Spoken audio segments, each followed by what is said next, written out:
Bueno, largamos nomás. Bueno, le quiero agradecer a todos por estar acá.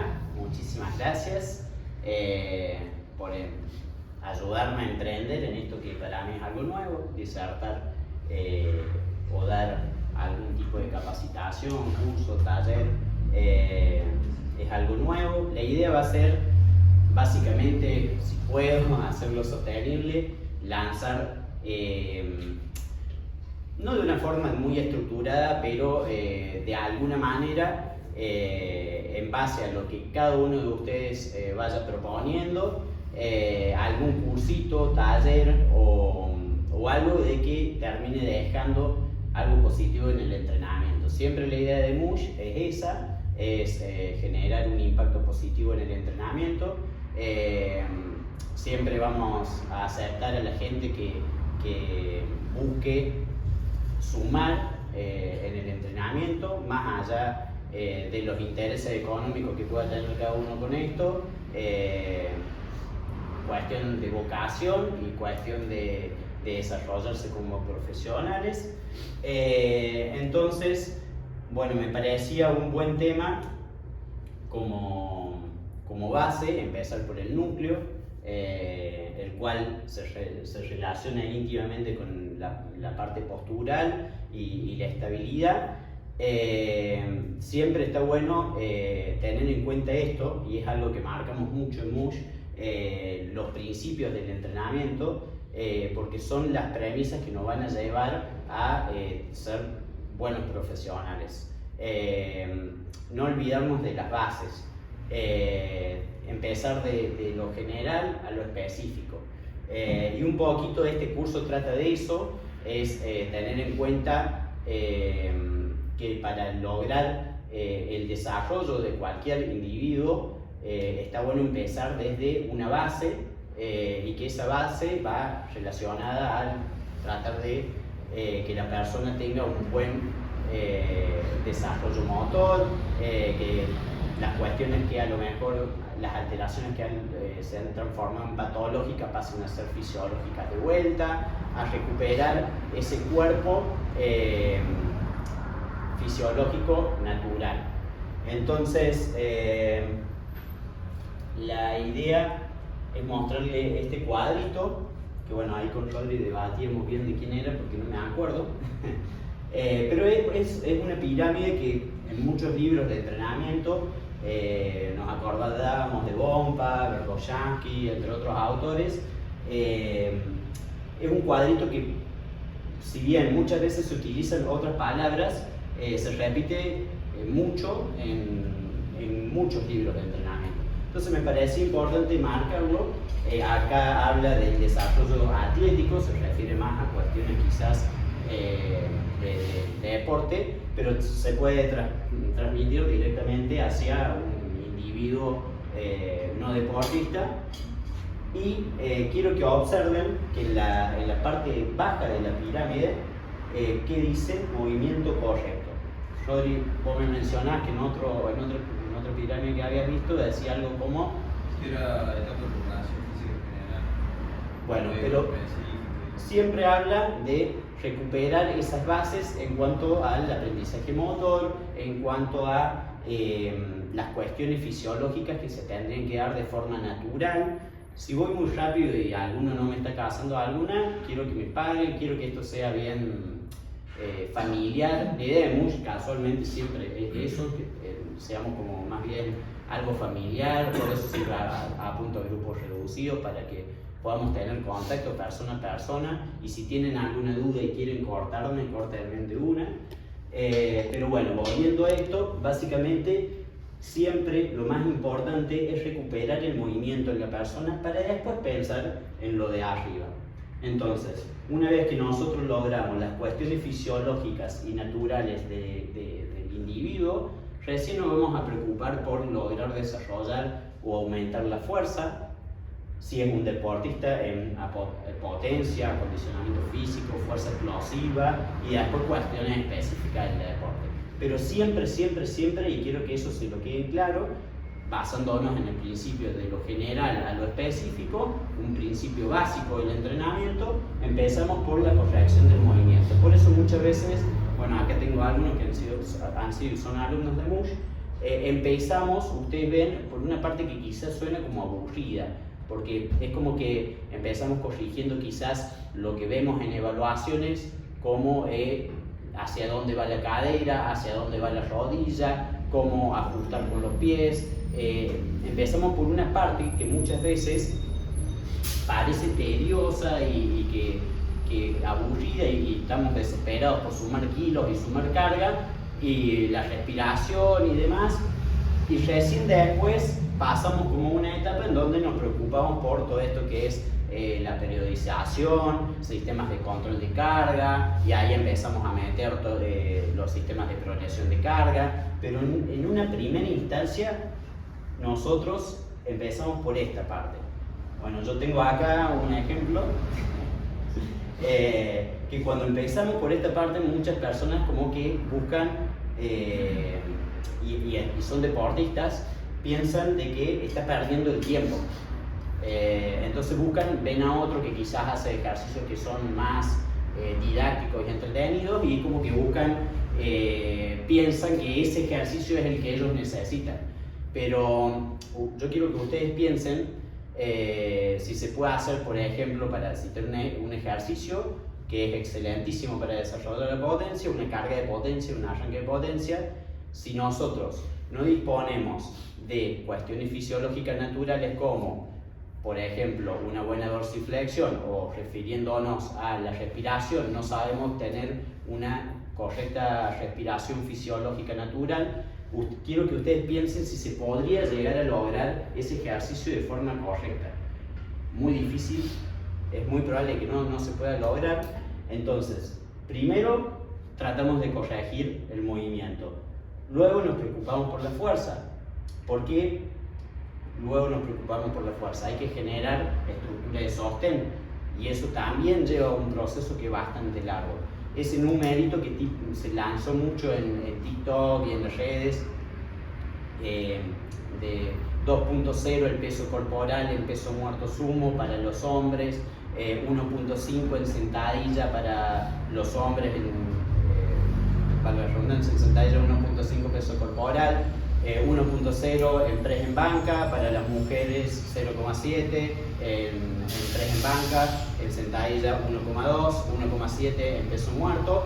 Eso, lo que habla de eso es la fuerza que se calcula que se necesita de base para recién empezar a pensar en movimientos que van a ser más bien explosivos, balísticos, etc. ¿Por qué? Porque estos movimientos conllevan de contracciones rápidas y repentinas que podrían llevar a sobrecargas, rigideces y demás, en caso de que la estructura no esté preparada. Entonces volvemos a esto, y el curso se trata del núcleo casualmente porque son las bases. Es la base que nosotros tenemos que generar para después preocuparnos en todo lo demás. Entonces, ¿cuáles son los nombres de los primeros dos de arriba? a ver, bro, ¿de qué me decís? Bueno, esto en vos no te preocupes, esto habla más del desarrollo atlético, potencia, condicionamiento y habilidad. Hay otros autores que los refieren de otra forma, incluso acá suelen agregar otros escalones. Básicamente vos tenés una etapa en donde te preocupas en el deportista en desarrollar la potencia, fuerza explosiva en general, o sea, desarrollar esa capacidad en específico que va a necesitar el deportista, pero en general. Y después entras en lo que es la parte específica. Para llevarte bien ejemplificártelo bien, por ejemplo, vos tenés ejercicios que son muy populares como el CMJ, el SJ, que son ejercicios que van a potenciar determinada capacidad en específico, pero eso sería potencia de condicionamiento, eso general. Ahora, si vos lo llevas, por ejemplo, a un futbolista a potenciar el arranque de aceleración en el sprint con pelota dominada o en una situación de juego o con alguna cuestión cognitiva, ahí estaríamos dentro ya bueno, hay otro autor que me gusta más, el cuadrito, que lo llama agilidad, que tiene que ver con la toma de decisión, lo cognitivo y lo demás. Pero estos dos últimos, vos fíjate, primero nos preocupamos por esto y después nos vamos hacia lo otro. Y en una persona que no es deportista, con trabajar en los primeros dos rangos está bien, o se puede trabajar de igual manera en los últimos dos? A mi forma de ver el entrenamiento, entre más riqueza motriz tenga, mejor va a ser. Y también pasa algo de que, bueno, hasta acá, ¿viste? Nosotros trabajamos de forma preferentemente fibras rápidas y fibras lentas. Pero acá vos podés trabajar fibras ultra rápidas, que son las que primero se pierden con el pasar de los años. Entonces muchas veces, por eso hay veces meto algo de saltabilidad y eso, pero porque es una de las fibras que primero se tiende a perder con el paso del tiempo. Bueno, ahí tengo el justificativo porque te lo doy. Bueno, postura corporal. ¿Qué es la postura corporal?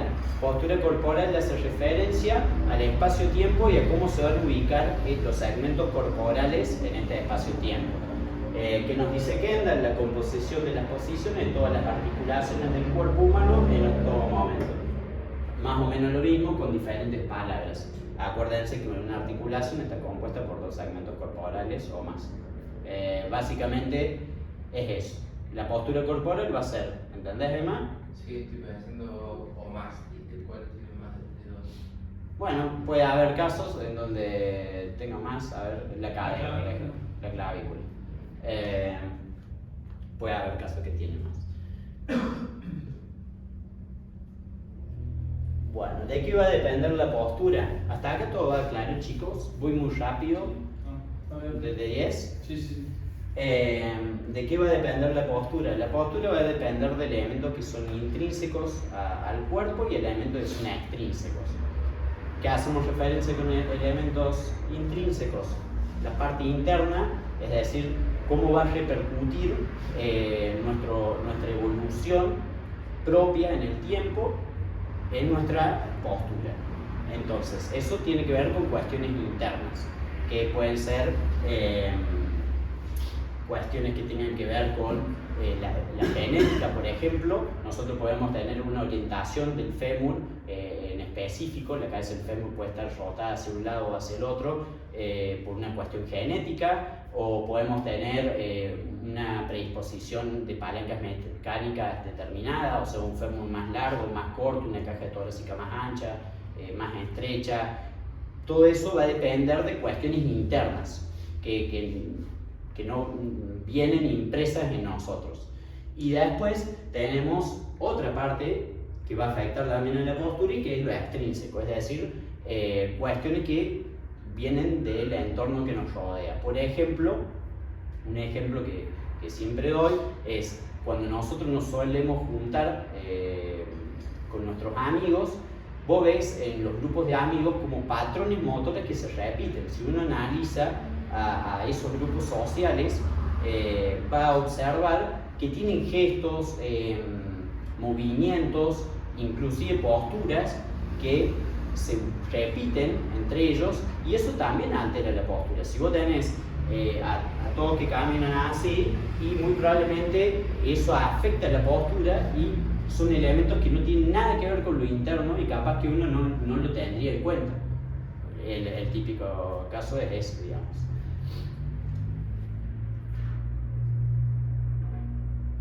Bueno, esto me pareció importante nombrarlo porque es algo que repito bastante, pero tenemos dos tipos de evoluciones. Una evolución que es filogenética, que no importa mucho o si se lo aprenden de 10, pero que lo sepan, pero que sepan de que el cuerpo va evolucionando a lo largo de nuestra historia de dos formas, digamos. Una historia que tiene que ver con nuestra humanidad y otra historia que tiene que ver con mi humanidad, digamos. La evolución filogenética tiene que ver con esta evolución a lo largo de los millones de años, hasta hace 40.000 años aproximadamente, que nos fuimos desarrollando para adaptarnos a la vivencia que se tenía en ese momento. ¿Qué pasó? Hace 40.000 años que no tenemos un desarrollo considerable y en estos últimos 200 años sí hemos tenido una evolución a nivel tecnológico y demás muy considerable.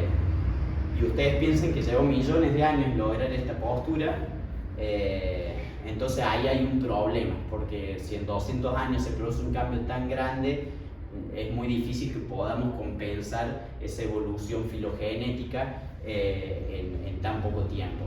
Entonces, bueno, ahí mejor para nosotros, más trabajo para nosotros.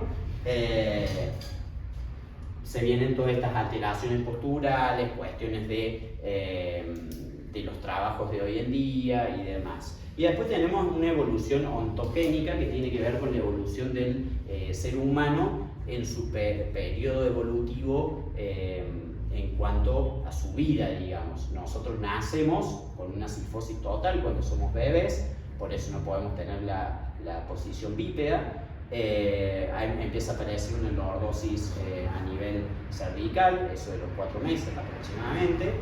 Luego una lordosis a nivel lumbar. Si alguien no entiende lo que digo, pregunta. Aparece la cifosis dorsal y a los 2 años aproximadamente, año y medio, el ser humano logra la bipedestasia. Eso sería una evolución ontogénica natural, digamos.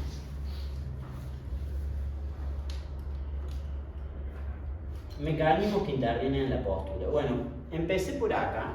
Me pasa un mate que se me está quedando seca la garganta. Empecé por acá porque siempre al referirnos al core, uno piensa en las cadenas musculares, en los músculos, o vos le preguntas a una persona y te nombra como zonas en específico. Hay otras personas que piensan en otras cosas. Pero bueno, me parece importante empezar indicándoles de que todo empieza a través de los receptores. Ellos son los que van a intervenir en la postura. Tenemos un sinfín de receptores, que la idea no era hacerlo tedioso y entrar mucho en profundidad de eso, simplemente los voy a nombrar, pero sí quiero que sepan que son los que mandan información al sistema nervioso y después lo voy a desarrollar. Entonces tenemos diferentes tipos de receptores. En función de la importancia de la aferencia sensorial, ¿qué quiere decir esto? En función de la importancia, la aferencia es la que manda la información al sistema nervioso. Son vías. No piensen mucho, o sea, son vías que van a mandar información al sistema nervioso. Entonces, en función de la importancia de esa información, tenemos receptores que son primarios y receptores que son secundarios. Los voy a nombrar, no vamos a entrar mucho en detalle, pero está bueno que lo vayan sabiendo. Oculomotores, oído interno, piel, receptores primarios. Receptores secundarios, tejido conjuntivo, músculos, boca, pie, receptores secundarios. Después tenemos, en función de la procedencia de la aferencia sensorial, es decir, si los tenemos ubicados a nivel más externo o a nivel más interno, tenemos esteroreceptores y endorreceptores. Esteroreceptores, visión, apoyo de pie y oído. Y acá voy a hacer un paréntesis y para todos los que pertenecen a MUSH o han visto videos de MUSH, acá se explica mucho de por qué entrenamos descalzo. Ustedes fíjense que en esta clasificación, por llamarlo de alguna forma, de receptores, podemos encontrar pie repetido en varias ocasiones. Tenemos un montón de receptores a nivel del pie que nos van a dar información del espacio-tiempo y demás, y de cómo ubicarnos. Por eso es tan importante el pie y la sensación y estímulo que tiene el pie para lograr una correcta postura. Y por eso es tan importante el tema del calzado y demás. Está bueno sumar calzados minimalistas para sumar mayor sensación receptiva a nivel del pie. Entrenar descalzo está bueno, y por eso soy tan hincha bola con eso. Los endorreceptores hablé, sí, dije, bueno, tenemos proreceptores y bicorreceptores, están ubicados más a nivel interno, pero también nos dan información acerca del espacio y tiempo que nos rodea. ¿De qué te reís, Emma?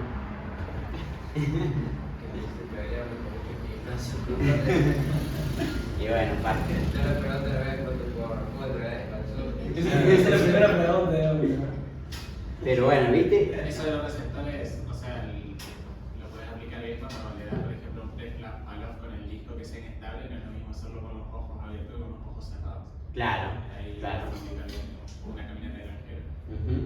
Sí, y bueno, en estos días que estaba trabajando con peso alto en la Centralidad, había, no sé si uno de los videos va a poder ver, había mucha gente y mucho orgullo, mucho ruido. Me costó un montón poder. Bueno, yo inventé un concepto que lo traje de ingeniería, otra cosa, que bueno, los que me conocen siempre lo digo, que se llama ruido en el ambiente, y un poco de por qué creemos tan chiquito y tan familiar es eso. Si vos tenés muchas interferencias a nivel, puede ser de ruido, de sonido de metales chocando, de personas hablando, etcétera, música alta, o estímulos que tienen que ver con que pasa una persona. Tener mucho estímulo es mucho más difícil concentrarse y ejecutar bien un patrón motor que si no los tenés. Entonces, un poco del justificativo de por qué Mush es tan chiquito y siempre mantiene esta estructura tan familiar, es un poco eso, porque tratamos de reducir ese tipo de estímulos que no nos van a ayudar a sentir lo que estamos haciendo, digamos, y activar toda esta cuestión receptiva. Sí, incluso en mi experiencia ese día pude gastar, inclusive los peligrosos porque estaba trabajando con un peso que el máximo que estaba trabajando y haciendo ángulo. Entonces, digo, en el momento de quedo acá, o sea, estoy muy desconcentrado por todo lo que estaba recibiendo visualmente, a nivel de audición, muchos estímulos que no me permitían concentrarme en ese caso, porque quería mucho. Sí, de hecho, Anselmi dice mucho eso. O sea, cuando alguien está en un estímulo alto, por ejemplo, cerca de una RM, no tiene que ir a la música, ni pasar la mosca, ni pasar nadie. Se tiene que concentrar en eso, porque si no, no puede. Sí, totalmente. Sí, sí. Ajá. Bueno, acá no pagamos la cumbia, pero somos Además, el gimnasio, la mayoría no te brinda seguridad con el elemento que tiene. Nada, ni hablar de eso, pero bueno, sí, es sumamente importante, y bueno, aprovechando que hay alumnos, que cuando uno está realizando un patrón motor, y más si estamos bajo carga, estemos tratando de estar como atentos a esos receptores lo más posible, porque bueno, un poco de lo que voy a hablar acá, entre mayor información nos llegue al sistema nervioso, mejor va a ser.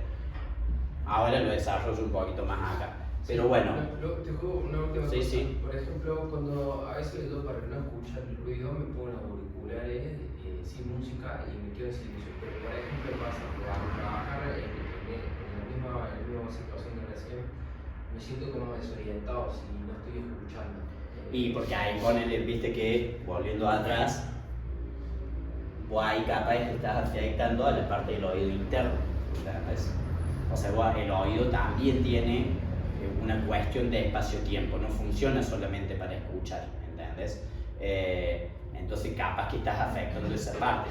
Viste la típica, bueno, yo que vengo de la familia del boxeo, capaz cuando te pegan una piña en el oído, vos perdes como la sensación del espacio-tiempo y quedas como sin poder por unos segundos encontrarte en donde estás.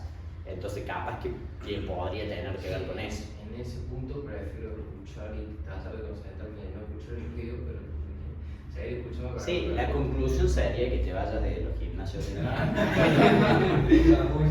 y volvás a música, que romper las cosas. Bueno, regulación de la postura. La regulación de la postura la rige el sistema nervioso. ¿Y qué es lo que va a buscar el sistema nervioso?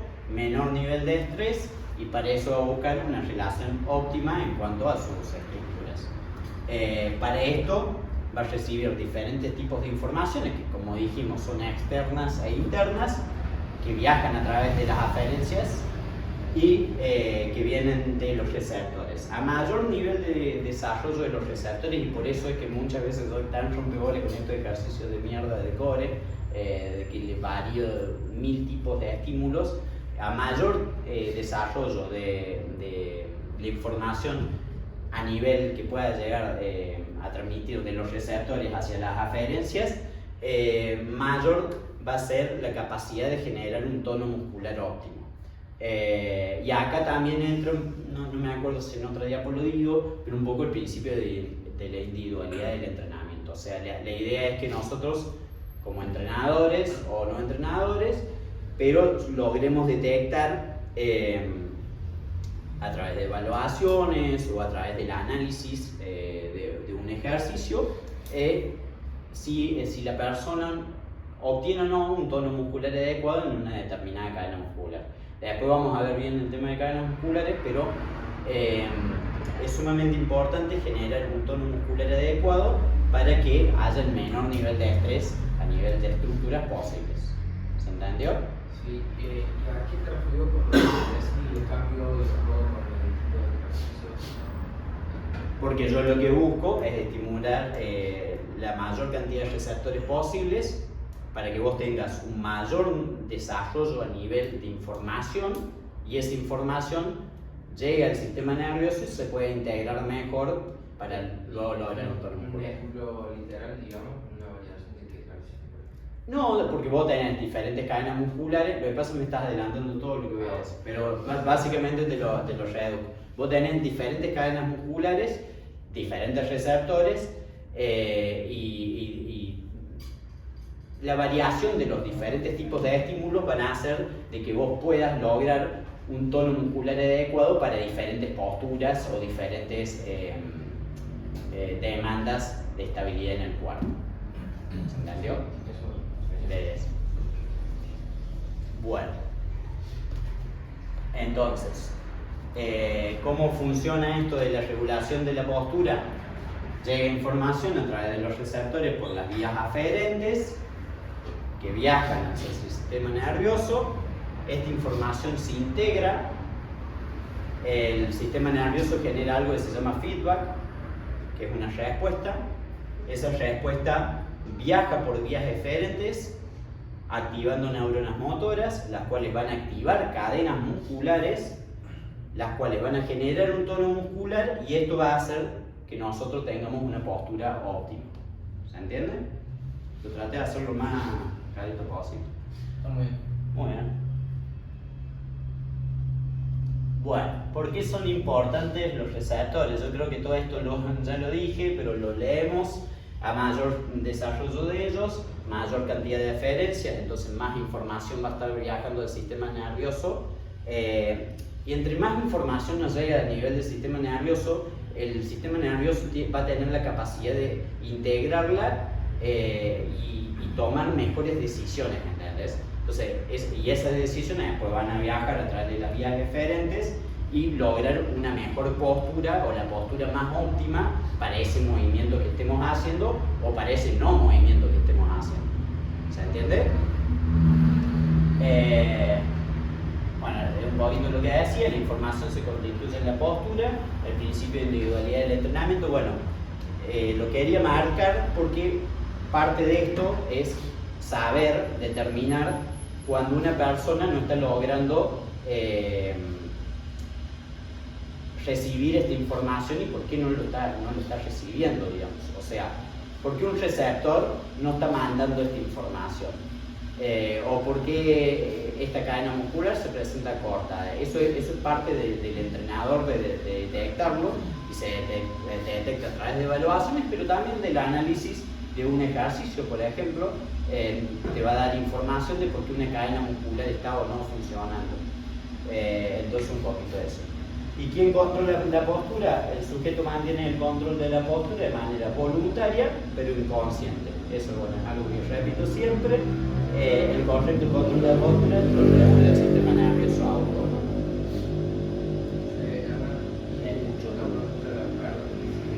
ejemplo, si vinimos a esto, hablar de entrenamiento. Desde la ignorancia pregunto. Sí. O sea, entiendo que a mayor información, mejor resultado tenemos, ¿no? Esa información puede ser inconscientemente, también la podemos sumar esa información siendo consciente y no sé si me expliqué, por ejemplo, uno no piensa en respirar, pero si te concentras en hacer bien el breathing, quizás esa información te sirve para... Sí, pero a nivel receptivo no tiene que ver con eso, ¿entendés? O sea, eso va a ser inconsciente. Bien. O sea, no hay forma de no, el aprendizaje, o sea, vos podés como fomentar a que pase, pero el aprendizaje se da de forma inconsciente. Por eso cuesta tanto, ¿entendés? Por eso hay veces hay personas que tienen una respiración muy patológica, y si fuera tan fácil así como decir, vos le decís, che bro, manda el aire acá, y te lo mandaría y listo, se acabó el problema. Pero vos le repetís, y no. O hay personas que repiten la respiración patológica producto de la postura sedente en su día a día un montón, y vos capaz que dijiste mortal, lo logré, te falta una semana y de vuelta se volvió torácico, ¿sabes? Que un poquito lo vamos a ver después, pero no se da así. Por eso está importante trabajar en esos estímulos para mostrar cómo es. Claro, y por eso también es el no dejar de repetir, ¿entendés? Por eso muchas veces es que yo entiendo que a las personas les cuesta entender, valga la redundancia, esto de que, gracias, el entrenamiento es monótono y muchas veces se repiten como muchas veces las mismas cosas, pero es por esto mismo, es porque tratamos de luchar en contra de las sociedades actuales y las posturas actuales y demás. Y el concepto core hace referencia a eso. Se confunde mucho el tema del concepto y aquí hace referencia, pero core no es un conjunto de músculos, después lo vamos a ver también, sino hace referencia a algo mucho más complejo, y por eso quería marcar y empezar hablando desde los receptores nerviosos, pues siento que es algo que se deja muchas veces de lado, y siento que es algo que termina como explicando que el core va más allá que es un simple conjunto de músculos, ¿entendés? ¿Qué les parece hasta ahora lo que estoy diciendo? ¿Todo claro? Sí, mira, 3 años y entiendo todo perfectísimo, aunque hable técnico. Me alegro, bro. Juan, ¿cómo te sentís? No, bien. ¿Bien? Quería preguntarte a qué te referís con patológico y fisiológico. Dale. Nada, como para entender bien eso. Lo vamos a ver bien adelante, pero bueno, nosotros, viste que yo te hablé de una evolución filogenética, nosotros vamos teniendo una evolución a lo largo de nuestra vida,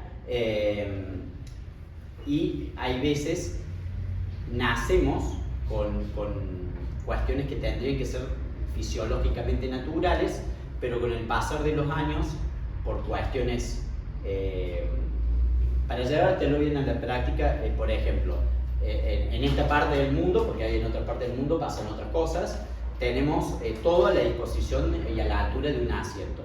Entonces, termina afectando de forma directa al diafragma, por ejemplo.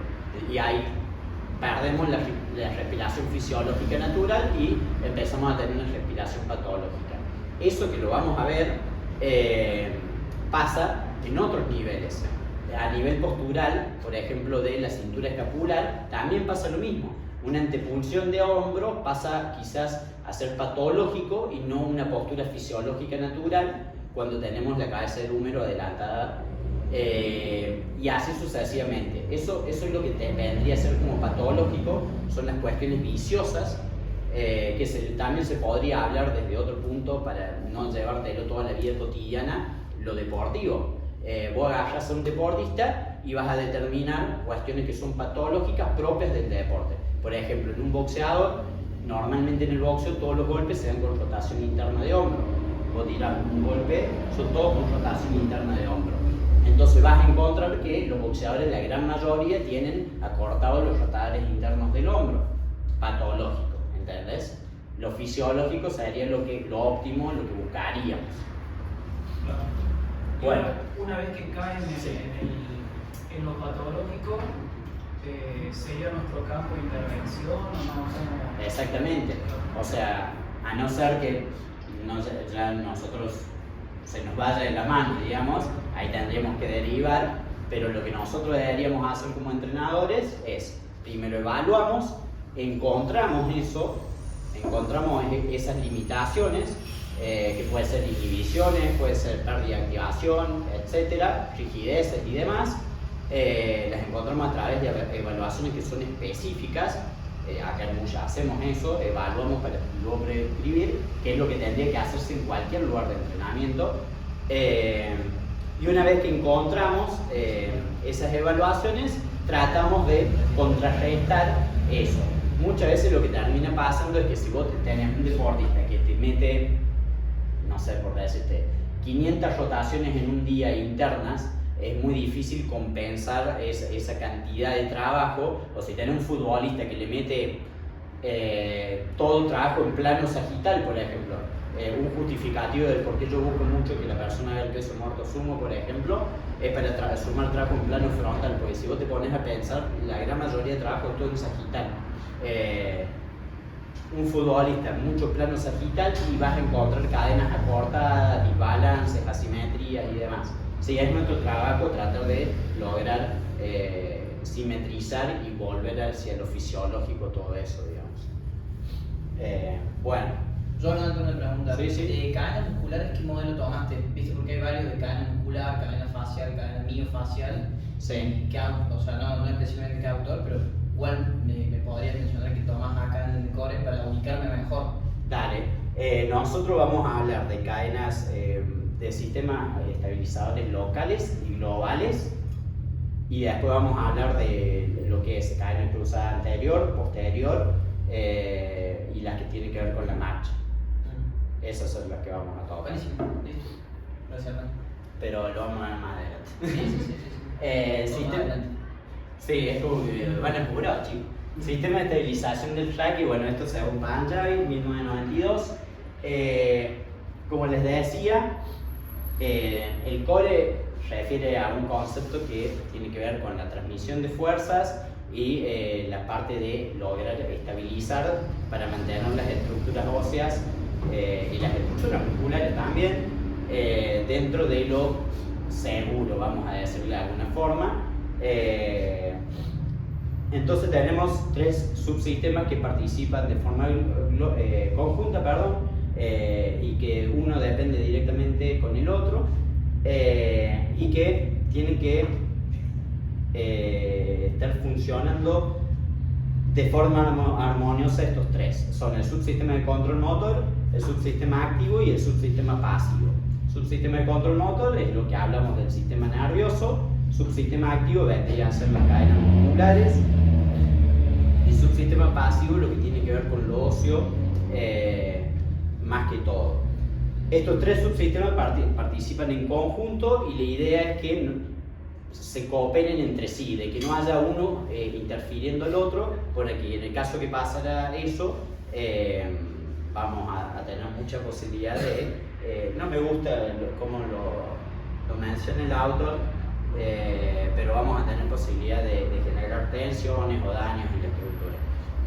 Pasivo, activo, ¿cómo dijiste, perdón? Pasivo, activo y subsistema de control motor.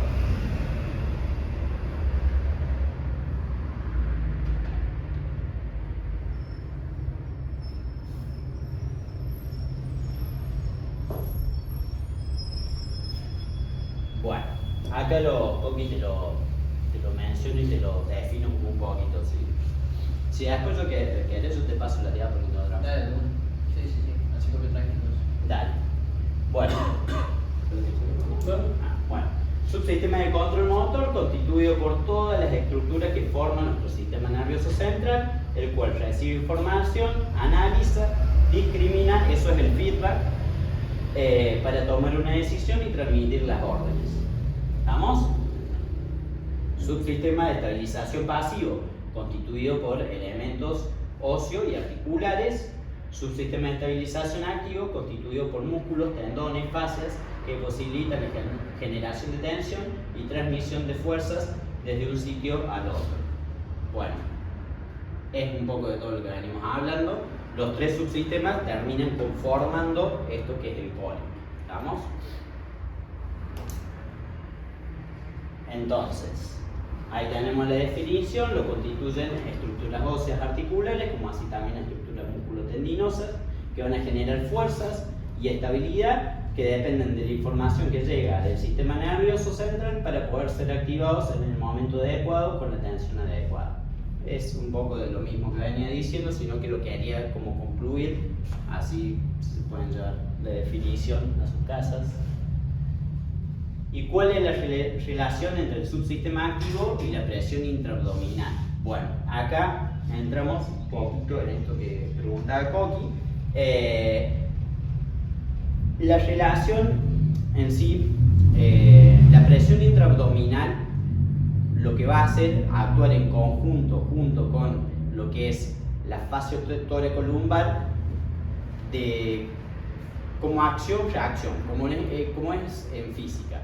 La presión intraabdominal va a hacer la acción, la fascia toracolumbar, después lo vamos a ver mejor, va a hacer la reacción. Eso de un lado. Por otro lado, formando como una especie de cilindro corset, vamos a tener el diafragma y el suelo pélvico, que también actúan de la misma manera, acción-reacción. Siempre son fuerzas que tienen que viajar en misma dirección, sentido contrario, para generar en el tronco esa estructura de sostén y permitirnos transmitir fuerzas entre trenes, ya sea miembros superiores a miembros inferiores, o generar estabilidad. Esa va a ser la función principal en cuanto al core. Y es por qué la importancia de la presión intraabdominal, porque es lo que nos va a permitir generar esa acción-reacción entre la fascia toracolumbar y la presión intraabdominal. Ahora vi mucho, bueno, esto no lo vamos a ver. Ahora he visto mucho video de esto de mirá, está haciendo tal ejercicio, levantándose en sentadilla 1.000.000 de kilos y ves el abdomen totalmente distendido. Bueno, lo que pasa es que la presión intraabdominal se da con el transverso de forma excéntrica, no se da de forma concéntrica. Y son fuerzas que viajan hacia el interior con la fascia toracolumbar ejerciendo fuerzas para el sentido contrario, entonces lo que se genera es un aumento en el perímetro de la circunferencia de la cintura. No es como que vos vas a ver el recto abdominal, que es una musculatura más extrínseca, y ahí tenemos que ver con lo que es la unidad externa o subsistema de estabilización activo, global, bien dicho, sino que estamos hablando más bien de musculaturas profundas que lo que están haciendo es activarse para lograr generar estabilidad. Y ahí entramos un poco en el carácter preferencial de la musculatura, que estos no son absolutos, muchos lo toman como que sí. Casualmente después saqué una hoja del libro de Anatomía, Fuerza y Entrenamiento, Fuerza, Anatomía y Entrenamiento de Jerónimo Milo, el 2, que me gustó una frase que él menciona ahí. Estos no son absolutos, los músculos cumplen, si bien es como que tienen una predisposición a una función de forma principal, pero no son absolutos. O sea, el músculo puede cambiar de función y puede en otras personas funcionar de otra forma diferente. Entonces, tenemos músculos por un lado tónicos y por otro lado fásicos. Los músculos tónicos van a ser propensos a la hiperactividad. Los músculos fásicos van a ser propensos a la inhibición. Los tónicos son los más encargados en la postura. Generalmente son los músculos que tienen más cantidad de fibras lentas, por eso están como encargados más bien de la postura. Entonces hay personas que tienen como más predisposición a esto. Y hay otras personas que tienen como más predisposición a músculos fásicos, que son más bien encargados en el movimiento. Y eso va a depender de la tipología del cuerpo, genética y un montón de factores.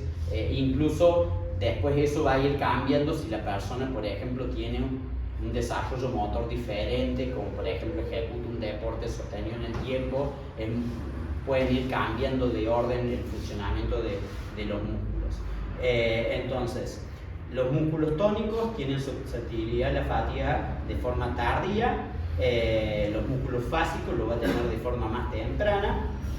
Esto un poco con lo que decía, acuérdense que los tónicos van a ser más predominantes las fibras lentas y los fásicos más las fibras más rápidas.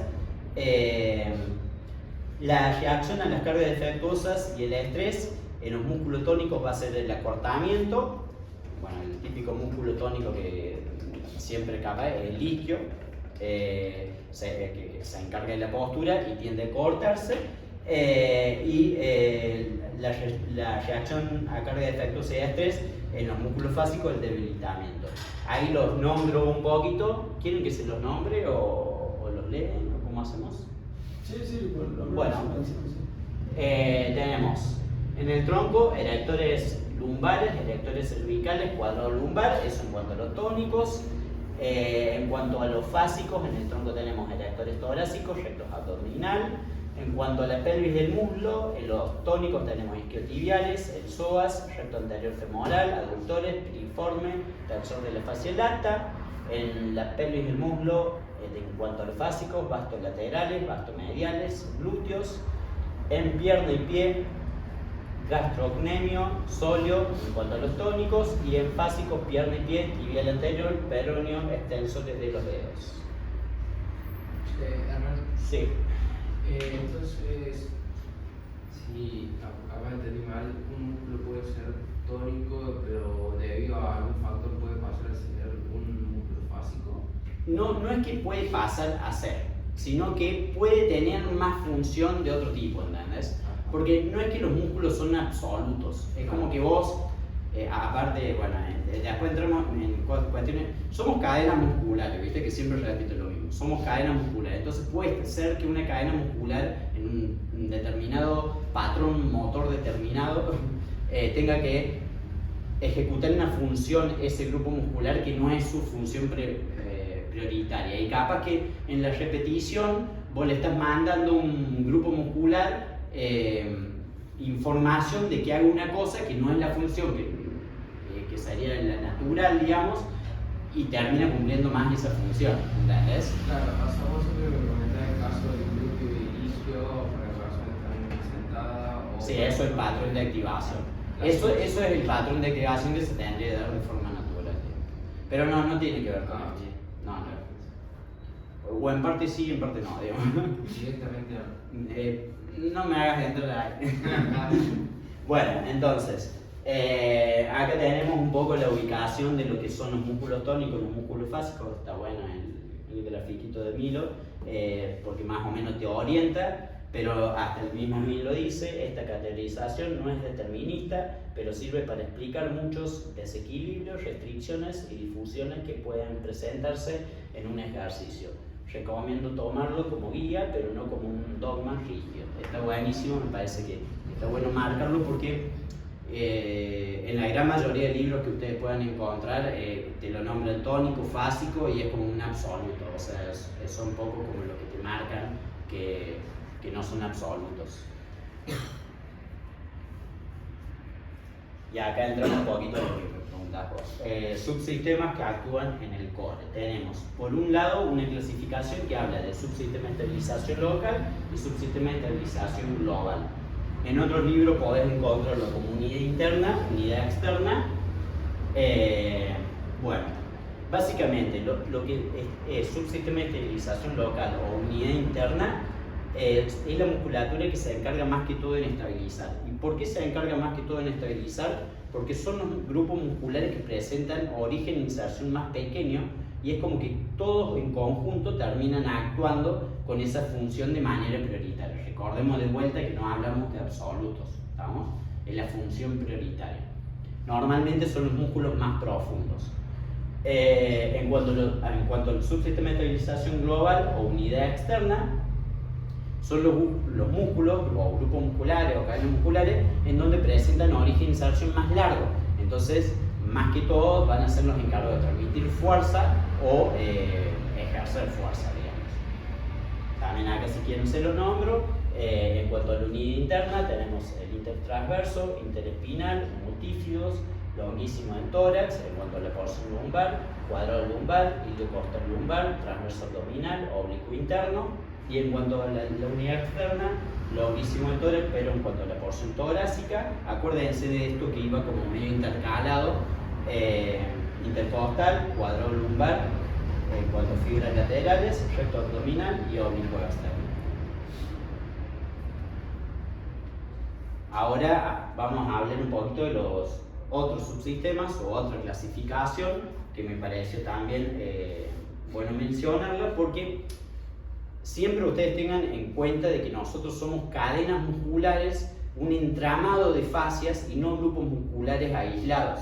Entonces, no es como que, bueno, hablamos recién de lo que es unidad interna, unidad externa. La unidad externa participa de estos grupos musculares así y la otra así. No, porque en determinados momentos puede ser que de la unidad interna junto con la unidad externa estén funcionando de forma conjunta para ejercer otro movimiento.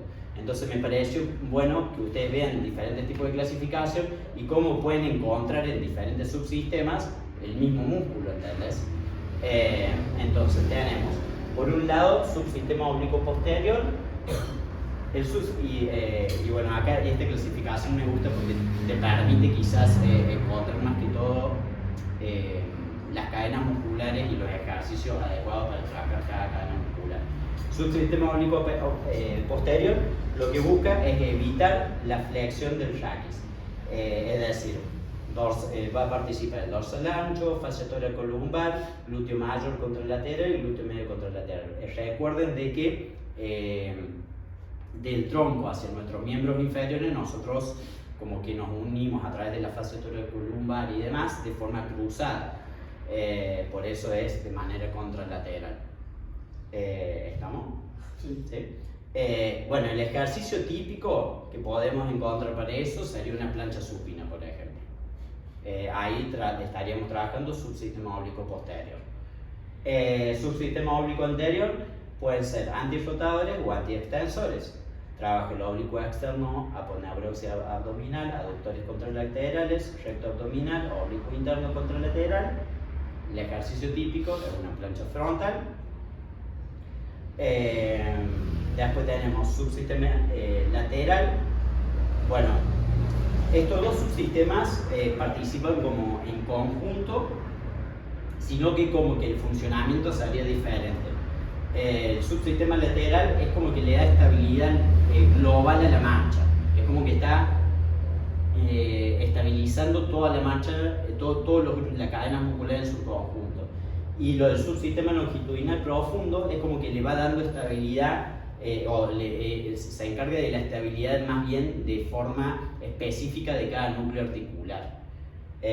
Bueno, tenemos el subsistema lateral, glúteo medio, aductores, cuadrado lumbar, contralateral, glúteo mayor, tensor de la fascia lata. Y en cuanto al subsistema longitudinal profundo, ligamentos supratuberosos, bíceps femoral, tibial anterior, perioneo largo, piramidal biciforme, erectores de la columna. Un ejercicio que podría ser clásico en esto sería lo que es la caminata de granjeros y demás. Bueno. Ahí donde dicen los antirrotas, o sea, pusiste antiextensor y antirrotador en la plancha frontal, podría ser una antirrotación, ¿no? Claro, poner la típica, una plancha en donde vos ya le saques un apoyo, ya es una antirrotación. Sí, sí.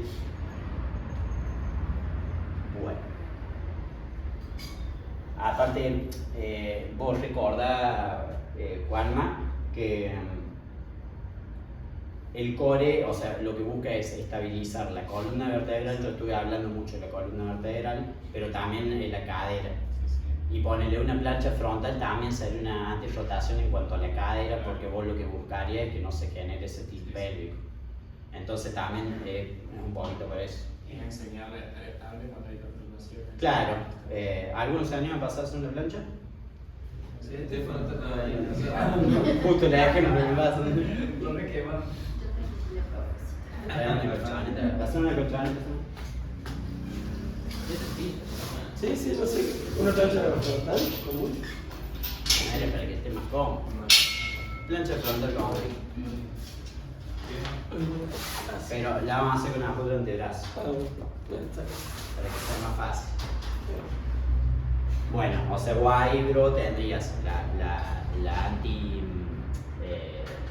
extensión, pero bueno, él ponele justo es un caso para observar esto. Él, fíjate, está rotado hacia este lado. Él lo que tendría que buscar es compensar un poquito ahí y ahí sería la antirrotación.